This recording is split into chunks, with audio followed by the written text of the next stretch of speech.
Hello, it's the Dread Pirate once again, and okay, so for today's recap, this is kind of a once again with the recording process is kind of a mixed bag.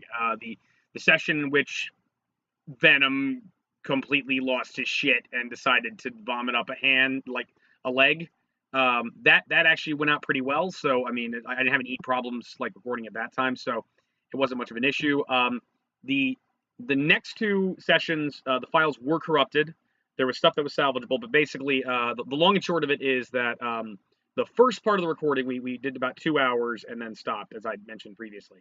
And then after that, I decided to take a break, and we let that first one process while we were doing the other one. Now, there's no audio issues with that first recording.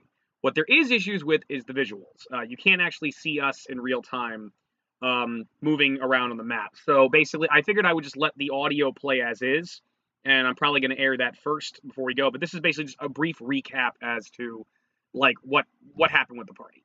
So as I said in the actual episode itself, the basically Digby couldn't join us, so Reinhardt was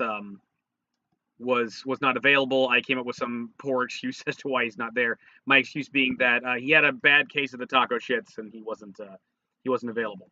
As I pointed out before, since those are the status effects. Okay, I just figured this out now. That's how I can do a status effect for Roll20 because I'm a fucking noob. Anyway, it's good I know that now.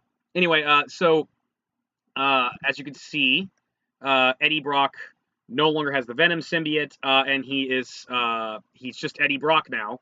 And so, because I'm a giant asshole, I have Tom Hardy's mug from that crappy Venom movie that came out recently. So that's Alex's character. Spider-Man and Eddie Brock decided to go in and look and check up on Larala and Dessa and see if they're okay. It's been 2 weeks. I leveled up. When I leveled up Venom initially, I gave him some class levels. I gave him class levels in Rogue and a little bit of equipment. So Eddie Brock actually does have a sword and a crossbow and a knife and some equipment and whatnot. And he's actually really, really good at sneak attacking and stealthy things. Alex just doesn't play him that way because Alex is very, very green. Alex is as green as Slimer from the Ghostbusters. So anyway, but they met up here. They made sure they're okay. It's been 2 weeks. They're Spider-Man, Eddie, and Reinhardt are at full health. Larala and Dessa are at full health. Dessa's actually completely recovered from her blood loss. She's good to go. They then went all to Castle Morcaine. And here in Castle Morcaine, as I went over it a minute ago, okay, this guy's not here anymore. Basically, Eddie Brock, Spider-Man, Larala Doomian, and Dessa Morcaine of the House Morcaine all managed to actually get through the Forbidden Spell. They actually were strong enough to get inside. They went down here, and they ran into that vampire that they fought a couple weeks ago that was kicking their ass with the big Drider vampires. And they all ganged up on him. And as described, so basically it's very theater of the mind. I hope for those of you out there are theater of the mind fans. That's basically, essentially how I guess we can handle it. But they came in here and they fought him, but then they had a surprise monster. I like to make really crazy random monsters for everybody to fight, and this was no exception. I decided to introduce them to a giant alcohol ant. So if I can actually get it to show up here? Hang on. How do I do this? Oh god. Something. See if I can get it out here. Oh my god. I'm so embarrassed. Oh my god, why can't I almost did it. Oh god, this is terrible. Oh my god, he's huge there. Jeez, okay. Yes, a giant alcohol ant, and he's actually smaller. I made him actually a large creature just for funsies. So what is this? What is the reference of this? A giant fuck off ant shows up. Well, this is a giant ant, and and what it is it's a big fuck off ant as I described it in the episode. And if it bites you, it's got a poisonous bite, but the poison is alcohol. It gets you drunk. It bites you, gets you drunk, and it's harder for you to fight. And if it bites you about 4 times, you go into a coma. You fall unconscious into like an alcohol coma. It also, if it bites, it has a chance. It's got improved grab and has a chance to hit you with a stinger on the end of its butt. It wound up biting Eddie here, got him a little drunk, and it got Dessa drunk, and tried to bite other people but couldn't get them. They eventually knocked out the vampire. Lorala stabbed and ripped the vampire's throat out with her big crazy spider teeth. Spider-Man webbed up the giant ant and tossed him into the water.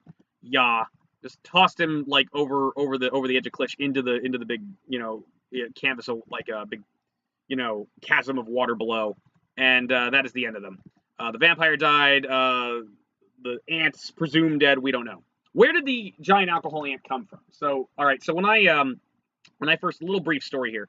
When I first got into Dungeons and Dragons was actually in high school. Other Josh and I would like play role-playing games based off of superheroes, like Spider-Man and Superman and stuff like that. So that's why I'm a giant whore for crossovers and combining superheroes with Dungeons and Dragons, which you're not supposed to do. And like that's how I roll, man. That's how I roll.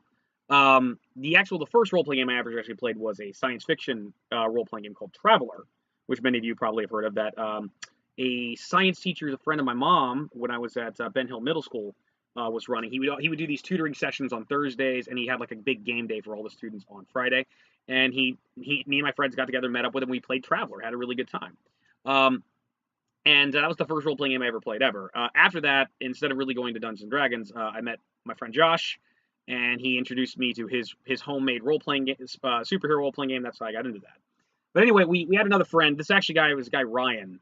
He was actually kind of a rival of mine initially. It's like we used to hate each other, and we were both into martial arts. I was into kung fu. He was into taekwondo, and like we always we didn't like each other, but we were in the same drama class, and we were always like, man, I'm gonna kick your ass. I'm gonna kick your ass. We never actually did it. And then like eventually, I think we did a couple shows together, and we became friends.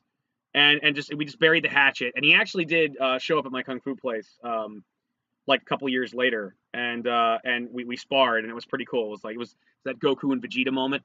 But anyway, once we started becoming friends, I found out like he was into D&D, and back in that day, the big thing was first and second edition. So he introduced me to the Unlawful Guide to Carnal Knowledge, which is the role-playing sex guide, the original role-playing sex guide. When you permaversions like myself, I'm not a permaversion. I'm rolling in the pussy. But anyway, just we sad nerds, it's like we're like, oh man, my character gets laid. And it's like, I've been there many times. You can actually role play an erotic scene. You can role play sex. It'll come up at some point in time, and there are actually rules for it. So like a bunch of fans who were working with second edition at the time had come up with their own site online, and they had this. It wasn't just the sex guide was the one that kind of got you in the door, and it was actually really good. It had all sorts of crazy things like crazy erotic items and spells, and they had like an abyssal player that was a plane of lust. They had sexually transmitted diseases that were like magical sexually transmitted diseases. It's freaking awesome. You can track down the creator's guide guide page and a lot of the material they have there. It's really, really good. But it's all kind of second material stuff, the second edition stuff. Anyway, they had a lot of stuff there. They had rules for like Star Trek for second edition. They had rules for Highlander. They had a campaign setting, which I've used a lot of elements from over and over again, called the Guide to Metallica. They basically they made like a Dungeons and Dragons campaign setting entirely based on Metallica. And one of the things they have is the Complete Guide to Alcohol, which is basically just fine tuning, basically it's like the Creator's Guide is like the party book for Dungeons and Dragons. When it's like, okay, after we're done adventuring, let's go to the bar and get laid and get drunk and hang out with our friends. That's kind of what the Creator's Guide's all about. And the Guide to Alcohol has it's not just like different types of like fantasy brews, but there's unique monsters, and one of which are giant alcohol ants. So I decided to use that. So I used a giant alcohol ant today. So that's a long story for a minor encounter. But that's where that comes from. So we moved along, and then Eddie decided, yeah, let's. I'm gonna be mean to Alex once again. We're gonna have Alex hold the idiot ball once again because I'm a jerk. But Alex decided, and I'm being mean. What he did here was a perfectly logical thing, because I actually had this map completely in shadow initially. So what he did here was not really stupid. He basically went through the whole outside of the castle and just kind of wandered around and took the party with him, and noticed that, wow, the entire thing is all the same. All these rooms are identical. There's nothing really in them.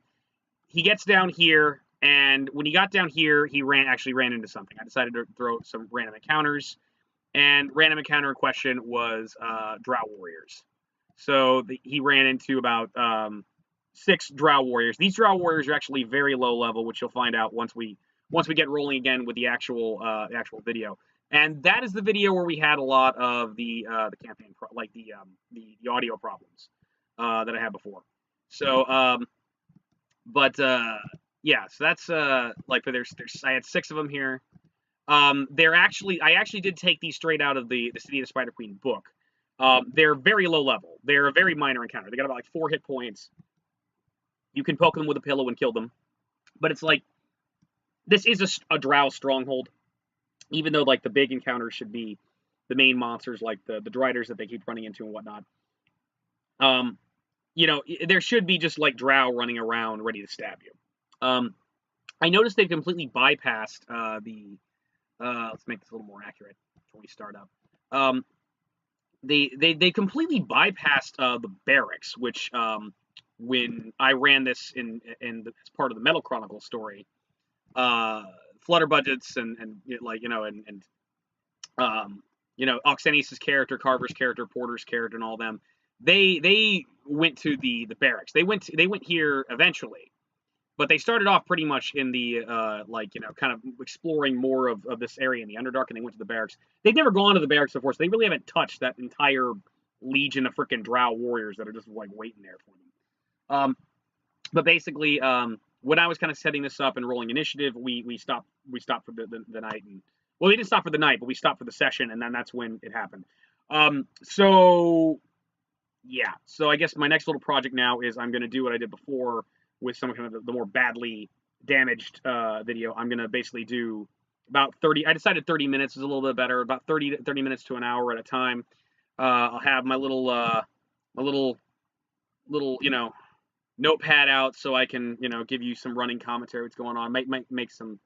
Might put up some cute pictures or something like that, and I'll basically kind of give you the running commentary what's going on. I'll slow down the audio so you can actually hear what we're saying, and I'm gonna try to cut it short once we get to the end there.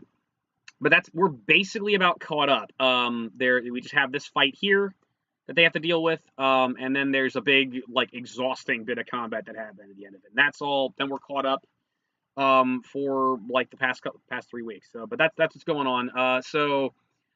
Yeah, this is kind of this fight here is kind of the grand conclusion to the big like the kind of mini boss. I didn't expect them to be, but those fucking Drider vampires, like, essentially became like the nastiest thing the parties had to deal with.